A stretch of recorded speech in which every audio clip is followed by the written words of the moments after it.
begitu dideklarasikan negara pecah, Uni Soviet tumbang, berdiri Rusia dan negara-negara kecil ini merdeka, Al-Quran sudah bangkit.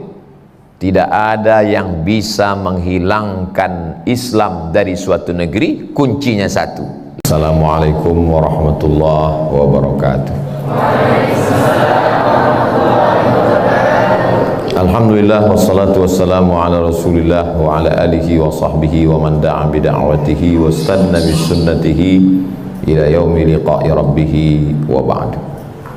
Pesantren Maskanul Huffaz, tak dapat saya sebut satu persatu, para asatiz, para guru, para santri, semuanya dimuliakan Allah Subhanahu wa ta'ala.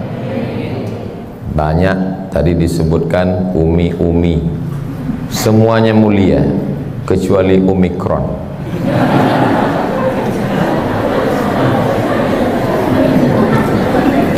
Ada seorang tampil di televisi di siang bulan Ramadan,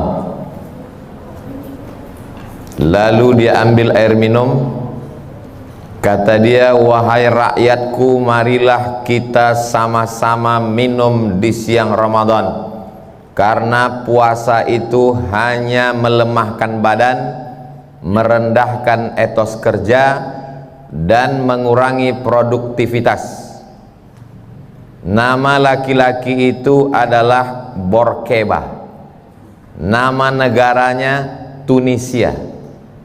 Bagi dia puasa itu hanya membuat orang lemas sehingga pabrik-pabrik tidak berproduksi. Maka mari kita makan bersama-sama. Sekularisasi merajalela di Tunisia. Ulama-ulama disakiti, dizolimi, dipaksa untuk mengeluarkan fatwa bahwa pekerja di pabrik boleh tidak puasa. Antara yang dipaksa itu adalah, lupa pula saya namanya, Syekh Thahir bin Ashur, yang punya tafsir At-Tahrir wa Tanwir. Ketika dia dipaksa, maka dia pun tampil. Apa kata Syekh Thahir Al-Allamah Thahir bin Ashur? Sadaqallah wa kadzaba Borkeba. Allah maha benar dan pendusta Borkeba. Berani dia melawan. Akhirnya Borkeba digulingkan oleh Presiden Zainal Abidin. Hari berganti, musim berubah. Apa yang terjadi dengan Tunisia hari ini? Berhasilkah sekularisasi? Apakah semua orang di Tunisia tidak berpuasa? Tunisia tetap menjadi tempat orang belajar Islam, karena di sana ada bentengnya. Benteng Islam itu bernama Zaituna, tempat orang belajar Al-Quran, membaca Quran, memahami Quran, tafsir Al-Quran. Jadi walau apapun yang terjadi di suatu negeri, sezolim itu pun penguasanya, selama lembaga pendidikan Quran masih ada, Allah masih akan menolong negeri itu. Contohnya Zaituna, yang kebetulan istrinya hamil, punya anak, kasih nama, terserah, Zaituna boleh juga. Nanti dipanggil Zaitun, jangan panggil tuna, itu nama ikan.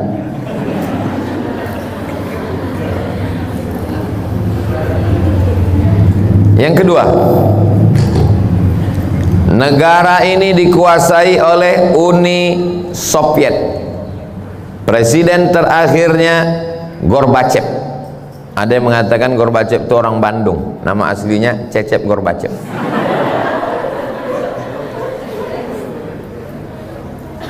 Kita tahu bahwa Uni Soviet komunis, ateis, sosialis. Ekonominya sosialis, akidah agamanya komunis, tidak ada Tuhan. Di antara tokohnya adalah Karl Marx. Pemikirannya disebut dengan Marxisme mengatakan Tuhan tidak pernah menciptakan manusia. Manusia itulah yang membuat Tuhan dalam pikirannya. Kata Marxis, Tuhan itu, agama itu hanya opium, candu. Sama seperti orang kecanduan narkoba, begitulah orang mabuk agama. Tuhan tidak pernah ada, kata Karl Marx. Negara-negara jajahannya tidak boleh membaca Quran.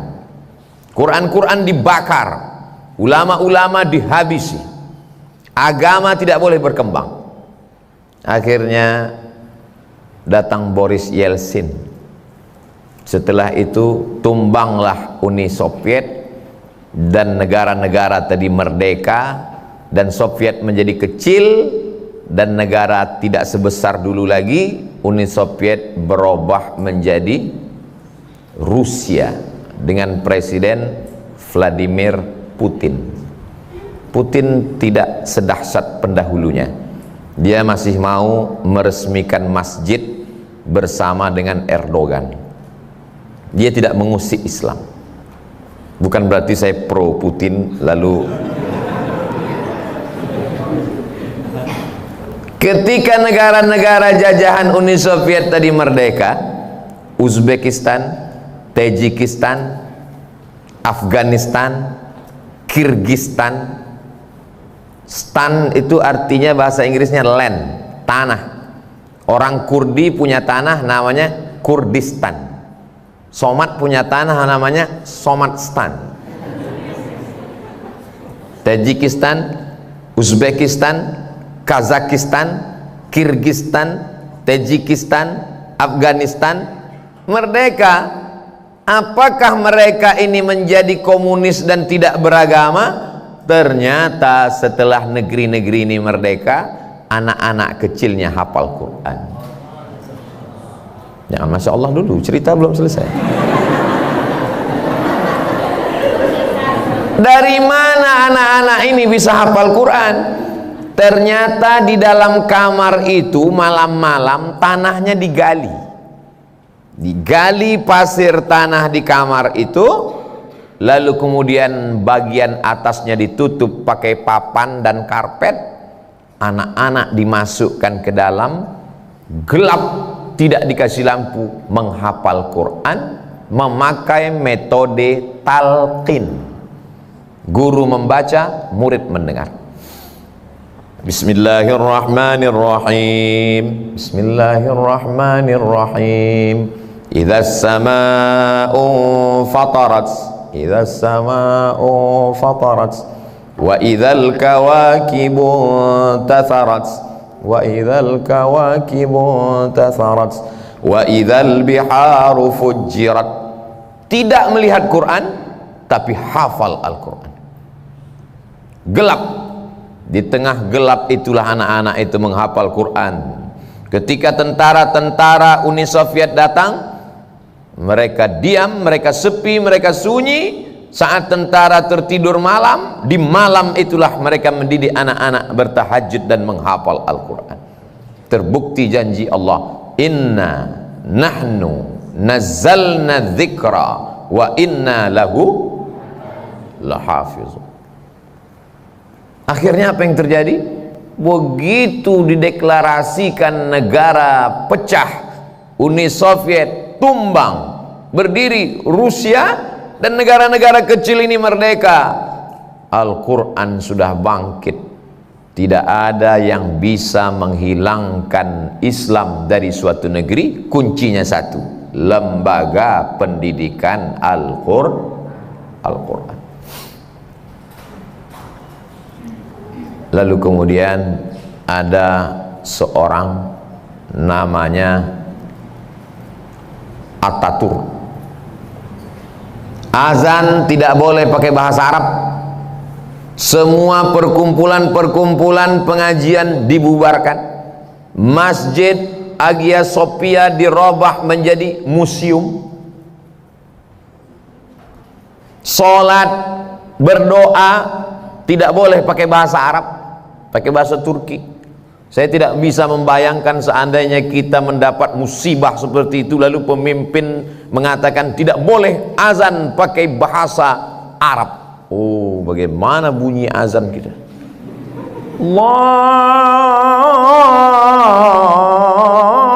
Allah gede banget. Alhamdulillah. Bayangkan. Pokoknya yang namanya Islam mesti dihabisi. Ulama kalau tidak mau ikut sama dia dipenjara. Di antara ulama yang dipenjara bertahun-tahun adalah ditulis dalam sebuah novel oleh kakak kelas saya, Ustadz Habibur Rahman El-Shirazi, dalam novel berjudul apa namanya? Saya ingat, cuma pura-pura lupa aja. Api Tauhid.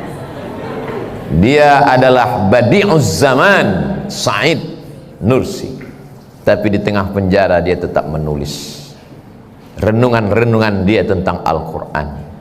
Itulah menjadi buku yang beberapa waktu lalu kami bedah buku. Dapatkan bukunya di toko terdekat, hubungi nomor berikut ini. Lalu kemudian apa yang terjadi? Akhirnya Ataturk mati. Sampai akhirnya semua orang-orang yang zalim ingin menghilangkan Islam, semuanya berakhir dengan mati. Firaun mati, Namrus mati, Qarun mati, Borkeba mati, Ataturk mati, Gorbachev mati. Semua mati. Kita semua akan mati, tinggal kita memilih mau mati jadi nama apa. Harimau mati meninggalkan belang, gajah mati meninggalkan gading, manusia mati meninggalkan utang.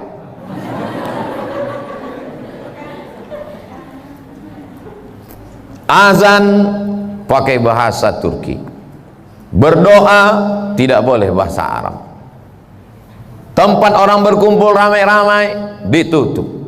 Masjid Hagia Sophia menjadi museum. 1924 Khalifah Turki Utsmani Sultan Abdul Hamid dilengserkan, dijatuhkan.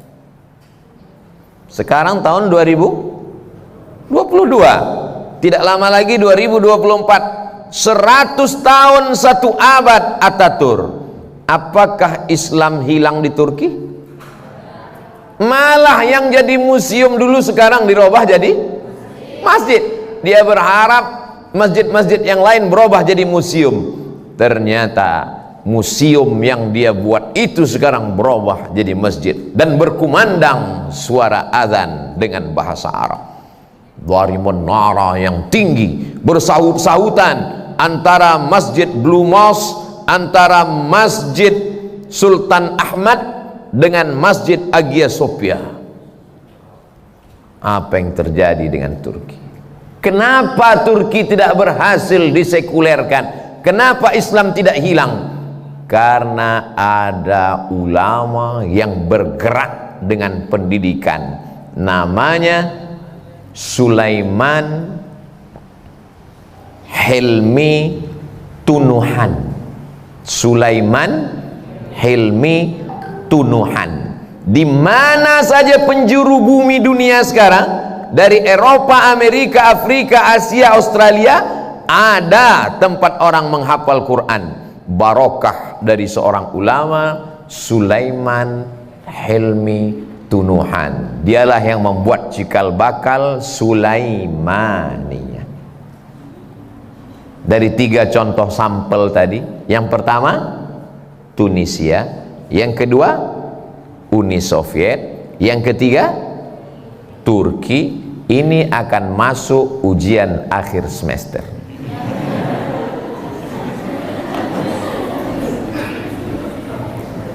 Kesimpulannya adalah jangan takut dengan penguasa yang zalim.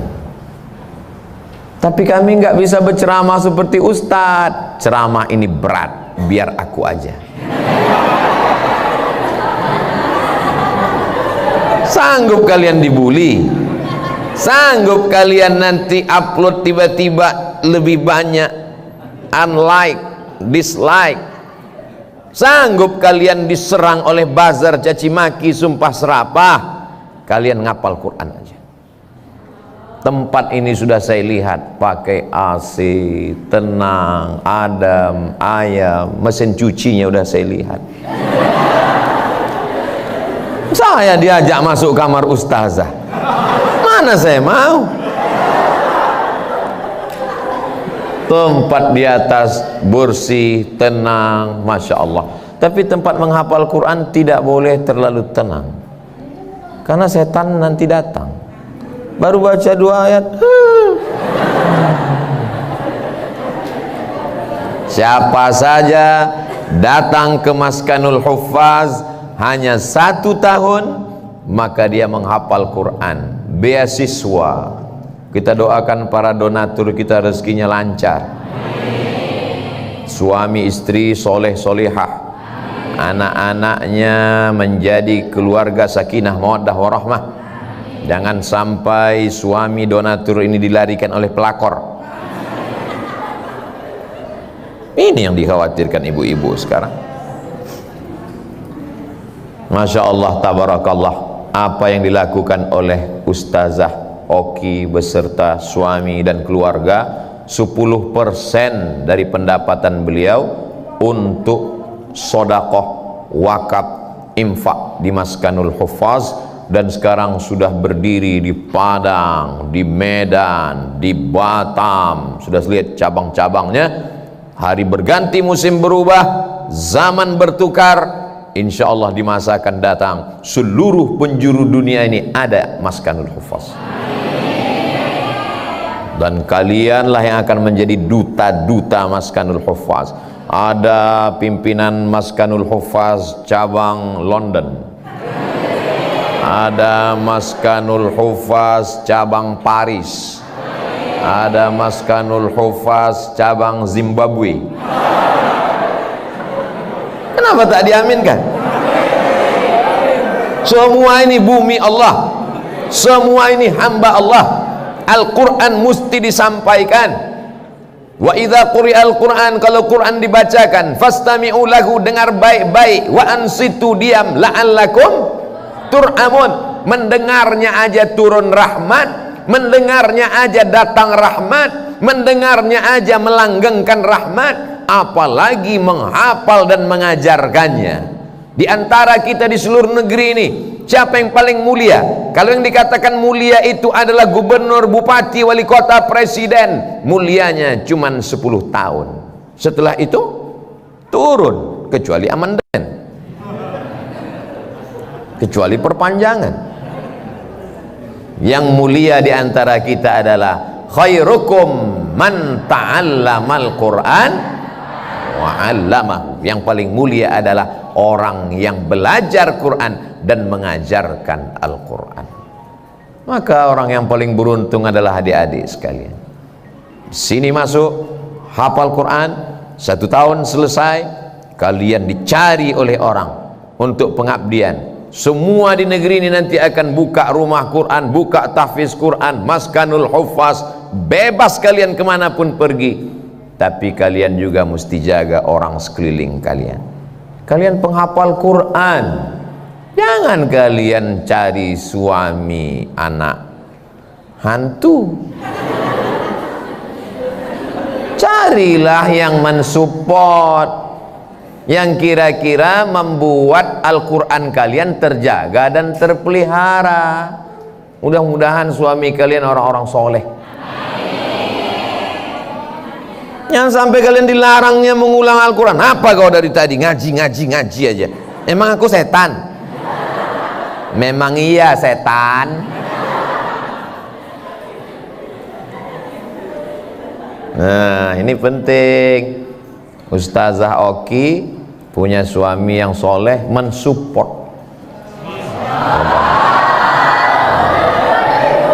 Ini disupportnya dakwah, akhirnya berkembang pesat. Coba kalau dapat suami enggak support, aku mau berdakwah, jangan, selangkah keluar dari sini, neraka jahanam tempatnya. Tapi ketika dia support dakwah, dia support Maskanul Huffaz, ini penting. Hari ini kalian tersenyum dan tertawa. Tapi kalau sampai kalian dapat suami Fir'aun, Mas Fir, aku mau storan ya. Jangan store. Buka jilbabmu yang panjang. Aku tidak suka melihat kamu pakai jilbab panjang. Aku mau kamu jadi orang yang rambutnya 3 warna, merah, kuning, kelabu. Aku tidak suka melihat kamu nggak pakai make up. Aku mau kamu pakai make up, tebalnya 2 inci. Ini nampaknya simple, sederhana, tapi ini penting. Supaya apa? Karena kalian bukan perempuan biasa. Kalian perempuan luar biasa yang di dalam kepala kalian 30 juz Al-Quran. Waktu juga yang memisahkan kita. Ustadz Somad bicara cuman 20 menit. Setelah itu nanti ada tanya jawab 20 menit. Jangan kemana-mana, kita akan lanjutkan setelah yang satu ini. Itu yang dapat saya sampaikan. Berikutnya saya kembalikan ke moderator. Katanya tadi ada dialog tanya jawab 20 menit. Terima kasih. Wassalamualaikum warahmatullahi wabarakatuh.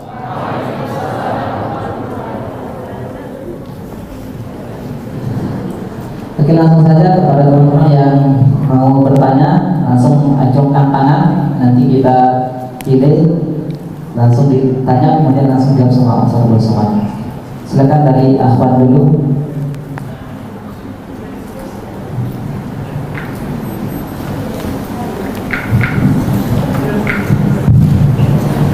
Syukran. Bismillahirrahmanirrahim. Assalamualaikum warahmatullahi wabarakatuh. Waalaikumsalam warahmatullahi wabarakatuh. Sebelumnya jazakallahu khair Ustadz dan MC yang telah memberikan saya izin untuk bertanya langsung kepada Al-Ustadz Abdul Somad. Akhwan Ustadz, izin bertanya, bagaimana tanggapan Ustadz tentang bahwa kan kita seorang penghafal Quran harus membangun peradaban di dunia dengan melahirkan generasi-generasi Qurani. Bagaimana pula tanggapan Ustadz bahwa wanita itu kan kodratnya di rumah ya Ustadz. Jadi kalau ada wanita yang ingin berdakwah ke sana kemari, kemudian ada lagi yang bilang kamu kan wanita gitu, lebih baik di rumah. Jadi solusi terbaiknya buat kita sebagai wanita yang ingin berdakwah jauh keluar, seperti sampai ke seluruh penjuru dunia seperti itu, tapi posisi kita adalah wanita, kemudian posisi kita adalah seorang penghafal Quran, dan banyak sekali yang harus kita jaga dari seorang wanita. Nah itu bagaimana Ustaz? Terima kasih. Wassalamualaikum warahmatullahi wabarakatuh. Waalaikumsalam warahmatullahi wabarakatuh. Ada 7 sahabat Nabi yang paling banyak meriwayatkan hadis. Di antaranya yang paling banyak Abdurrahman bin Sakhar Ad-Dawsi. Dirubah namanya jadi Abdurrahman, sebelumnya adalah Abdus Syams, asalnya dari Yaman. Karena selalu membawa kucing, dipanggil Nabi ya Abahir, Abu Hurairah radhiyallahu anhu. Ada sepupu Nabi Abdullah bin Abbas, ada adik ipar Nabi Abdullah bin Umar bin Khattab, adik Hafsah radhiyallahu anha. Tapi satu di antaranya adalah perempuan. Beliau bernama Sayyidatuna Aisyah radhiyallahu anha. Khudhu nisfa dinakum min Humaira. Ambillah setengah agamamu dari Aisyah. Sahabat yang bingung tentang bagaimana istrinya mandi, rambutnya dikepang, apakah perlu dibuka atau tidak. Ditanyakan kepada sahabat laki-laki, istri saya rambutnya diikat, dikepang, mandi. Kalau dia mandi besar apakah dibuka? Kata dia, buka. Iya kalau mandinya sekali, kalau mandinya 3 kali. Tanyakan lagi ke Sayyidatuna Aisyah. Aisyah bagaimana? Kata Aisyah, cukup disiramkan saja air. Tapi kata sahabat anu, laki-laki mesti dibuka. Kenapa enggak digundul aja sekalian, kata Aisyah. Dia lebih alim daripada laki-laki. Kalau tidak ada dia, siapa yang meriwayatkan hadis Nabi tentang mandi, tentang air, tentang bermacam yang sifatnya pribadi dan khas. Itulah luar biasanya Sayyidatuna Aisyah radhiyallahu anha, ummul mukminin. Dalam kitab riwayat hadis Nabi yang ada dalam Sahih Bukhari, Sahih Muslim, Sunan Abi Daud, Sunan Nasai, Sunan Tirmidzi, Sunan Ibni Majah, Kutubus Sittah, riwayat-riwayat yang ada dalam kitab itu, biografinya ditulis dalam kitab besar Al-Kamal fi Asma'ir Rijal. Karena kitab ini terlalu besar, diperkecil menjadi Tahzibul Kamal. Karena kitab ini terlalu besar, diperkecil menjadi Tahzibut Tahzib. Karena dia masih besar juga, diperkecil menjadi Taqribut Tahzib oleh Al-Hafiz Ibnu Hajar Al-Asqalani. Biografi sahabat Nabi di dalamnya ada belasan ribu. Di awal-awal biografi periwayat laki-laki, di ujung periwayat perempuan. Perempuan meriwayatkan hadis dalam literatur Islam. Ketika seorang raja di Maroko bernama Sultan Hasan II mendirikan Darul Hadis Al-Hasaniyah, dia undang seorang pakar perempuan ahli tafsir dari Mesir. Perempuan itu bernama Binti Syati, anak pantai. Itu nama slogan. Nama aslinya adalah Aisyah Abdurrahman binti Syati. Mengajar di Universitas Kairo. Diundang oleh Raja Maroko untuk datang kerabat dan mengajar di Universitas Qarawiyyin, universitas tertua, lebih tua daripada Al-Azhar Asy-Syarif di Kairo. Ketika saya belajar di Maroko, ada dosen kami mengajar di Darul Hadis Al-Hasaniyah, namanya Dr. Faridah Zamrou. Faridah itu laki-laki apa perempuan?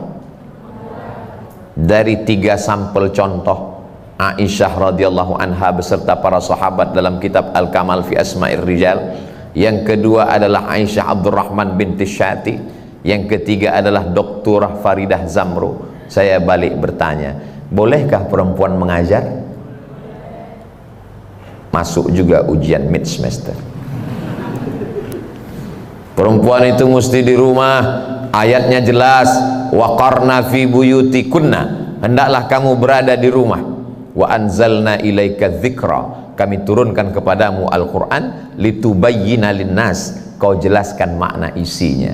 Ati'ullah, lihat Al-Quran, wa ati'ur rasul, lihat penjelasannya dalam hadis Rasulullah SAW. Wa ulil amri minkum, lihat fatwa para ulama ahli fiqih. Ada seorang perempuan bernama Asma, pakai alif, Asma. Kalau tidak ada alif, Asma, sesak napas. Asma keluar rumah mengambil makanan onta, kambing dan lembu. Dia junjung di atas kepalanya. Melihat itu Rasulullah SAW mengantarkan Asma, dan Nabi tidak melarang. Seandainya Nabi melarang, hai Asma, jangan kau cari makanan binatang ternak, pergi pulang ke rumah, maka haram perempuan bekerja di luar rumah. Maka itulah yang disebut dengan hadis takriri. Kalau Nabi yang melakukannya namanya hadis fi'li. Kalau Nabi mengucapkan namanya hadis qauli. Nabi diam dan setuju dengan perbuatan Asma, maka disebut dengan hadis takriri. Nabi menyetujui perbuatan Asma. Berdasarkan ini maka muncullah fatwa ulama, perempuan boleh beraktivitas dalam kurung dengan syarat dan ketentuan berlaku. Saya Ustadz nanti kalau tamat dari Maskanul Huffaz ingin buka rumah Quran, syarat yang pertama suaminya setuju. Itu maka dicarilah suami yang seide, sepikrah, setuju. Orang juga yang mencintai Al-Quran. Tidak mesti Ustadz, dia boleh pengacara, lawyer, dia boleh insinyur, tapi dia mencintai Al-Quran. Yang kedua, tidak pergi berdua-duaan dengan laki-laki yang tidak mahram. La tusafiranna mar'atun illa ma'azi mahramin. Yang ketiga, tidak berdua-duaan di satu ruangan laki-laki perempuan tanpa mahram. Dia sudah seperti abang saya, dia sudah seperti saudara saya, dia sudah macam abang saya, dia sudah macam bapak saya. Berawal dari macam, berakhir dengan macam-macam. Jadi perempuan boleh beraktivitas, silakan mengajar, silakan. Tapi insya Allah saya berharap kalau adik-adik perempuan, maka buatlah maskanul huffaz khusus perempuan. Kalau ada santri laki-laki yang mengajar, carikan ustaz laki-laki. Adik-adik yang laki-laki buka maskanul huffaz, rumah tahfiz Quran, pondok tahfiz Quran lil banin laki-laki. Untuk yang perempuan carikan guru perempuan, karena fitnah setan tidak meninggalkan ustaz. Apakah ustazah juga digoda setan? Ya. Setan yang menggoda ustaz juga. Namanya ustaz setan. Setan tidak pernah berhenti menggoda. Jangan sampai kita merusak nama baik Al-Quran. Demikian. Wallahu a'lam bishawab.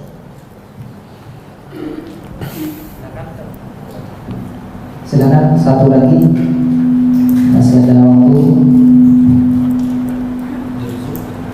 Oke, silakan dari Mas Sadli.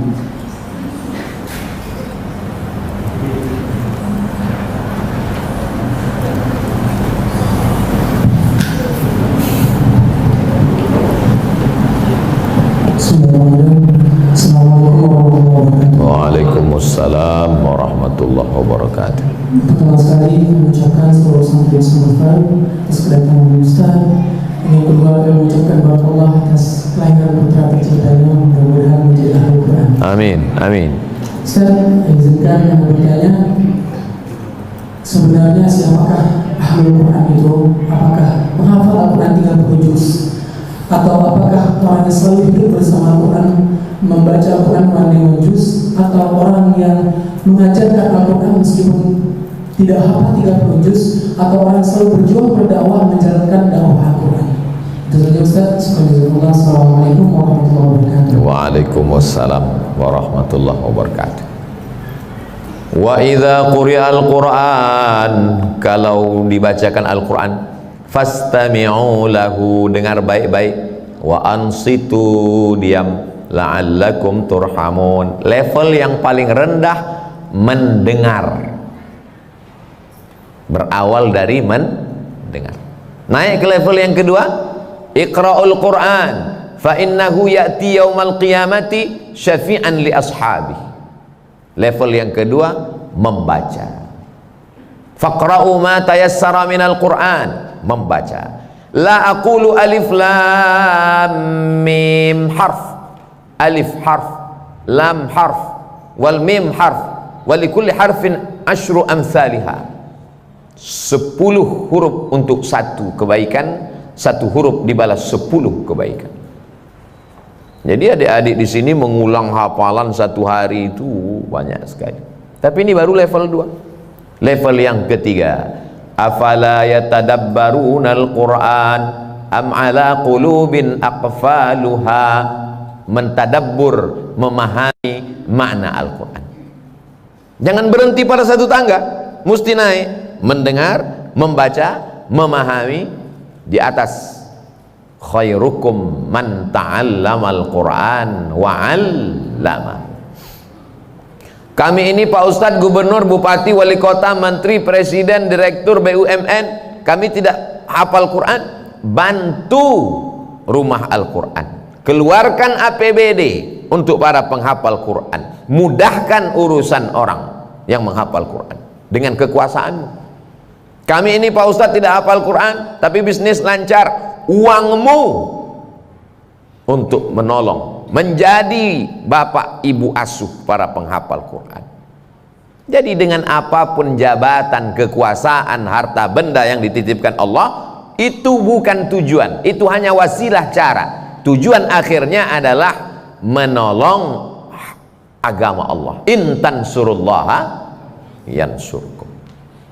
Jadi kalau dipahami ini, siapa sebetulnya ahlul Quran? Yang terlengkap adalah rajin dengar Quran, rajin baca Quran, paham Al-Quran, ngerti tafsir Quran, lalu kemudian mengajarkan Al-Quran, buka pesantren tahfiz Quran, dan dia jadi orang kaya hartanya untuk Quran, punya jabatan, jabatannya, itulah orang yang paling mulia. Jadi ada nanti di antara adik-adik ini yang akan jadi gubernur. Kami Pak Ustadz perempuan, istri gubernur. Kira-kira mana yang lebih tinggi jabatannya, gubernur atau istri gubernur? Istri gubernur, karena semua gubernur takut pada. Jadi adik-adik sekalian, bisa menolong Al-Quran dengan kekuasaan, dengan harta dan jabatan.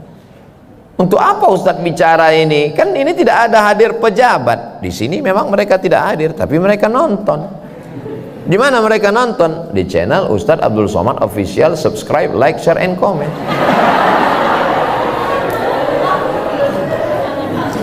Ya, demikian. Wallahu a'lam bishawab.